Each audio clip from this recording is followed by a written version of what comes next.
I never thought 6 words spoken across a dinner table could undo 6 years of trust in an instant.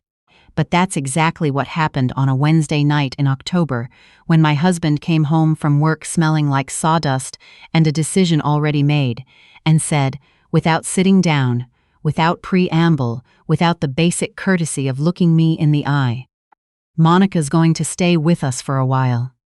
Not a question, a statement, delivered the way someone reads a weather forecast, a condition of the world, nothing to negotiate. I was at the counter slicing chicken for dinner. My hand went still. The knife just hovered there, mid-cut, while my brain tried to catch up to what my ears had processed. "How long is a while?" I asked. He opened the fridge, grabbed a beer, popped the cap against the edge of the counter the way I'd asked him not to do 100 times. "A few months. Maybe through winter." Maybe through winter.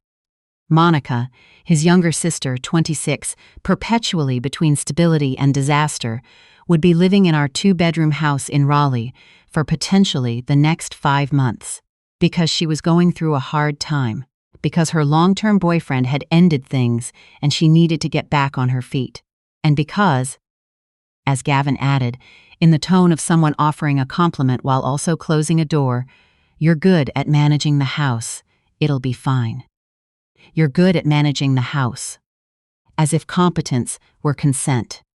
As if the fact that I kept our home running, actually running, not theoretically running, was justification for filling it with someone who had never, in the entirety of our marriage, shown any interest in knowing me as a person.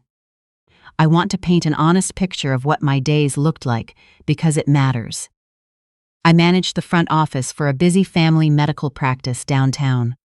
40-plus patients daily, 3 physicians, 2 nurse practitioners, a billing department that needed constant oversight, and an insurance prior authorization process complicated enough to require its own manual, which I had written.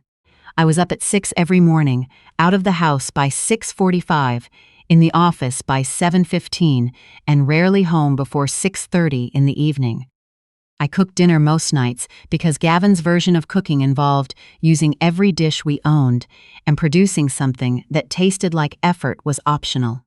I did the grocery shopping, the laundry, the deep cleaning on weekends, the appointment scheduling, the budget tracking, the birthday remembering.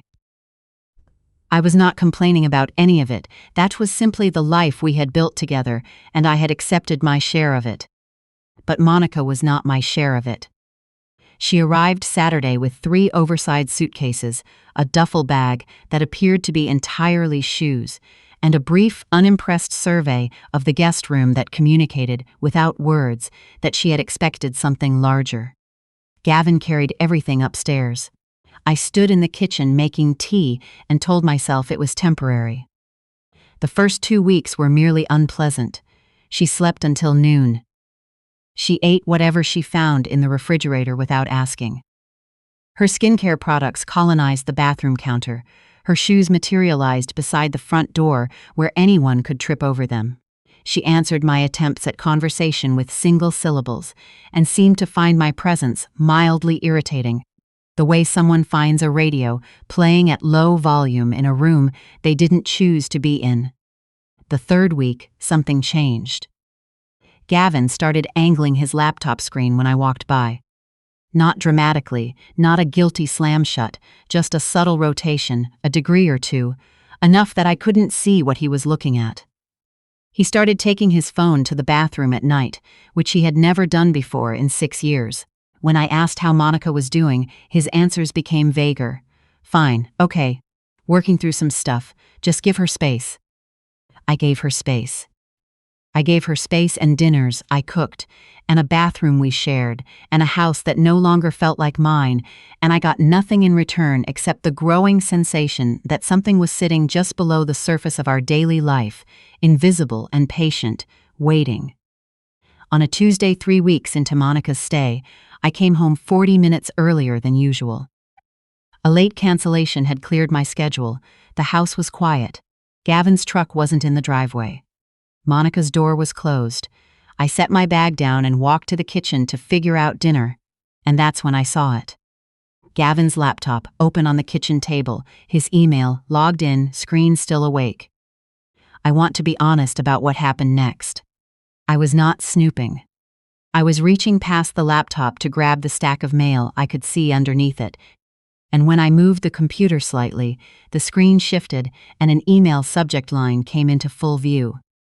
Re-Moneywise account, transfer confirmation, waitin' $100, Oct 14. I set the mail down. I looked at the back door, the stairs, nothing moved. I sat down in front of the laptop. Moneywise was not a bank I recognized. It was not an account I had ever seen, ever accessed, ever signed paperwork for, and the transfer confirmation was dated 2 weeks ago, $1,800 sent to a Venmo account with Monica's name on it. I scrolled up through the email thread. There were 23 prior messages. My heart wasn't racing. It was doing something worse, stopping, then lurching forward, stopping again, lurching, as I read each one.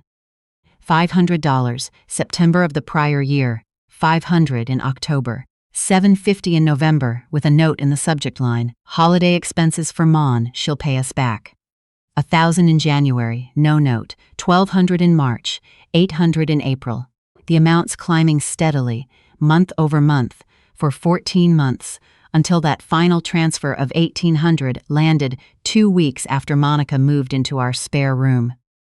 I pulled out my phone and opened the calculator.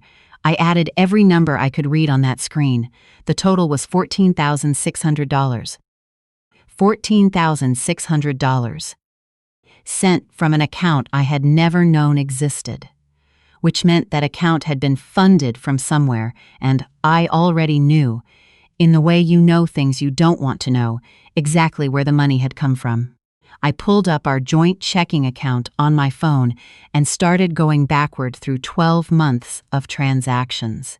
There were recurring monthly transfers labeled only GMJT savings, between $400 and $800 every single month, regular as rent, that I had never noticed because I had trusted him to manage that side of our finances.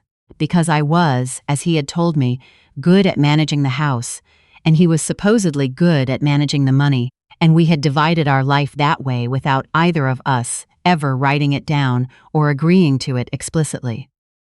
I sat at that kitchen table for 40 minutes. By the time I heard his truck in the driveway, I had closed the laptop, replaced the mail on top of it exactly as I'd found it, and was standing at the stove stirring pasta I had no memory of starting. "Hey," he said, coming through the door. He kissed my cheek. "How was your day?" "Long," I said. "Yours?" "Traffic was a nightmare. Something smells good."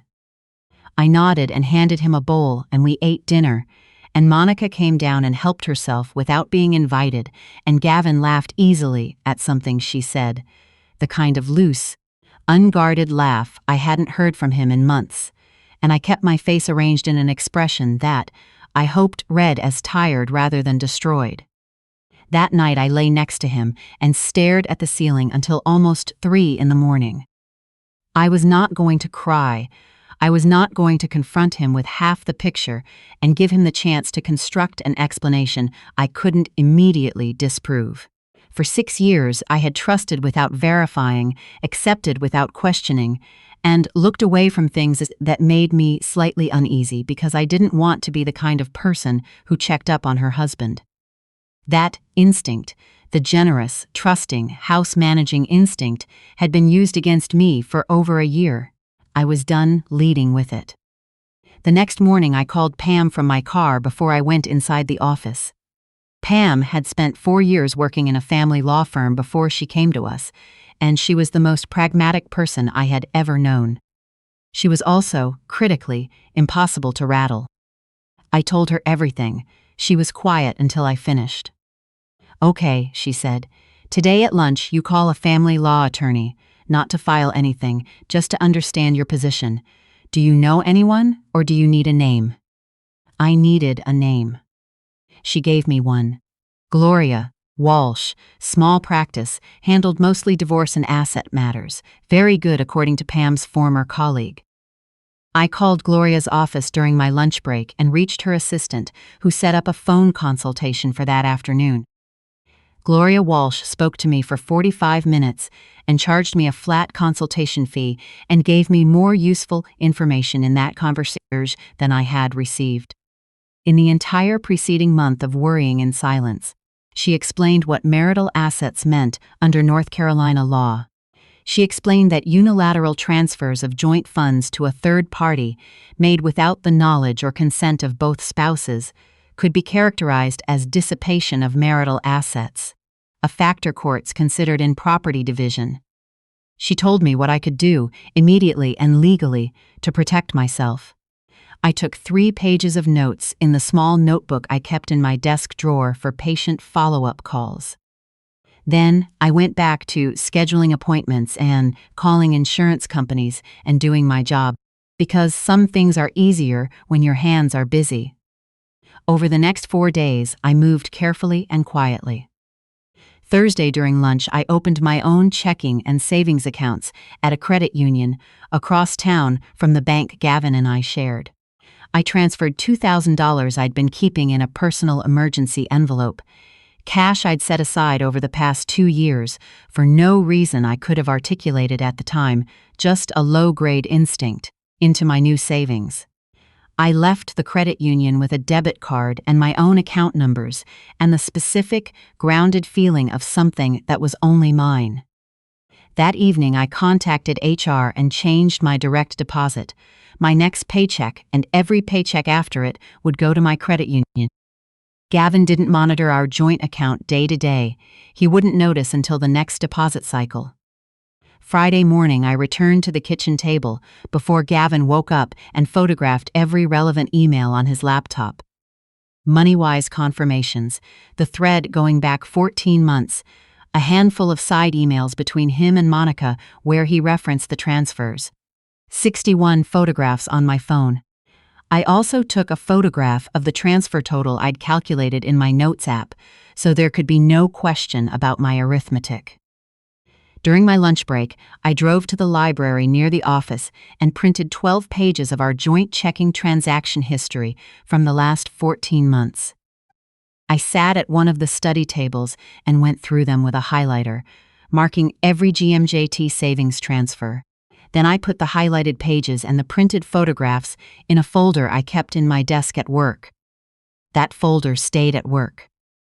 Saturday afternoon, while Gavin was at a job site walkthrough and Monica was asleep, I had an in-person meeting at Gloria Walsh's office. I brought my folder. Gloria looked through everything methodically, said the documentation was thorough, and outlined the next steps clearly and without drama. I appreciated her enormously for that.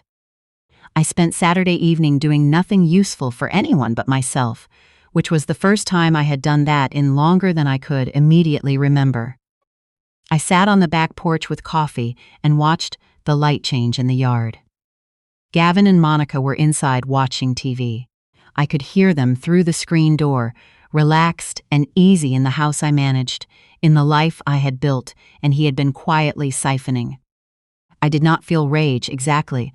I felt clarity. They are not the same thing. Sunday night, I packed a bag while Gavin was in the shower. Just 2 weeks' worth of what I needed. Clothes, laptop, documents, the things that were specifically mine. I put the bag in my car. I texted Pam, "Tomorrow morning, I'll explain when I get there." She texted back 3 words, "Coffee will be ready." Monday morning, while Gavin was at work and Monica hadn't stirred, I sat at the kitchen table with my folder and a legal pad and a cup of coffee, and I wrote a single page. Not a letter, exactly, more like an account. Organized the way I organized everything in my life, because I was, in fact, very good at it. I laid out what I had found in plain numbered sentences: the account, the transfers, the 14-month total, the attorney's name and contact information, the change in my direct deposit effective the prior Friday, the fact that I had separated my half of our joint, checking into my own account that morning, which was fully within my legal rights, and which I had confirmed with counsel before doing. I told him that formal paperwork would be forthcoming from Gloria Walsh's office. And at the bottom, because it needed to be said, and because he had given me the words himself, I wrote, "You told me I was good at managing the house, You were right. I managed it well enough to find everything you hoped I wouldn't. I'm done managing it for you. Iris. I put the page and the printed documentation into a blue folder. I placed the folder in the center of the kitchen table where he'd sat every morning for 6 years, drinking coffee and reading his phone. I set my house keys on top of it. I picked up my purse. I walked out to my car. I pulled out of the driveway and drove to Pam's, and I didn't look in the rearview mirror once. I was 25 minutes away when the calls started. I let them ring. I watched the screen flash his name over and over, and I kept driving. A text, "Iris, what is this?" Another, "Are you serious right now?" Another, "Pick up the phone." Then a number I didn't recognize, Monica, with a preview that read, "This is crazy behavior and you need to come home," and I turned my phone face down on the passenger seat. Pam had indeed made coffee. We sat at her kitchen island and I told her everything in the order it had happened, start to finish, and she listened the way she always did, still attentive without trying to fill the silences. When I finished, she poured me a second cup and said, "Good." That was all, just good, and somehow that was the exact right word. I answered Gavin's call that evening, because I had said everything I needed to say in writing and I could afford to be calm. "Iris." His voice was pulled tight in a way I recognized, the register he used when he was frightened but needed to sound irritated. "You took half the checking account." "My half," I said, "which I'm legally entitled to." "You hired an attorney without even talking to me." "I found 14 months of transfers I didn't know about." I said evenly, the way I spoke to insurance companies when they tried to deny a claim I knew was valid. 14 months of our money going to an account I didn't know existed, which was funded from an account we shared. You didn't talk to me about that either, so I think we've established that talking wasn't the priority here. A long pause. "I was going to explain," he finally said. "I didn't know how to bring it up." "When?" I asked, genuinely, quietly. "After she was through winter? After you'd refinanced the house?" The pause that followed was different, heavier, more specific. He hadn't expected me to know that part. "I found the emails," I said. "The ones where you told her that once I got comfortable with her being there, you'd bring up the refinance. That I'd agree to it if you framed it right, because I always want to help people." He said my name once, just Iris. "Gloria Walsh's office will be in touch," I said, and I hung up before the sentence could go anywhere it didn't need to go. What came out later, during the formal process, was that Monica hadn't been recovering from a breakup at all. She had been named in a small claims case, a landlord seeking 8 months of unpaid rent plus damages, and she'd needed to establish a new address before the court date.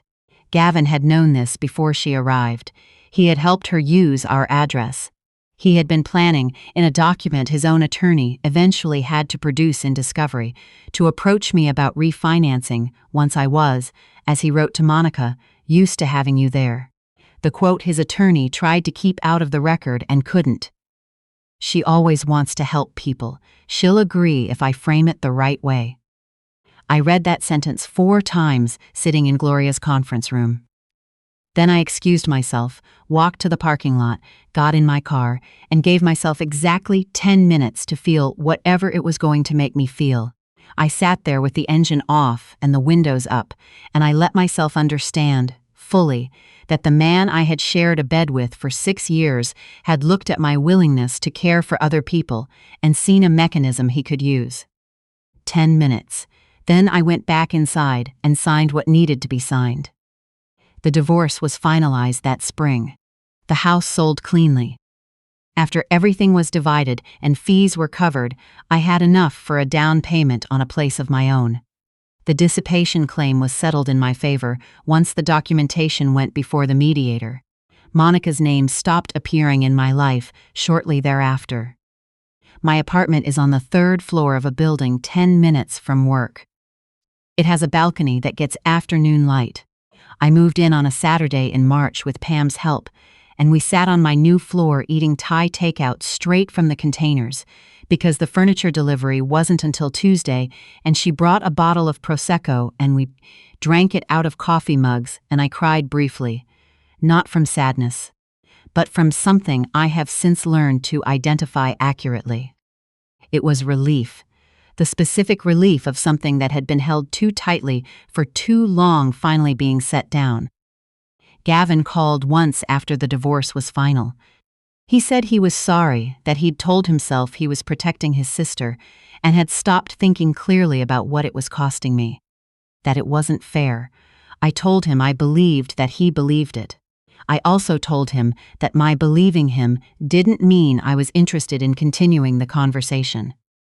I haven't spoken to him since, and I find I don't miss him the way I expected to.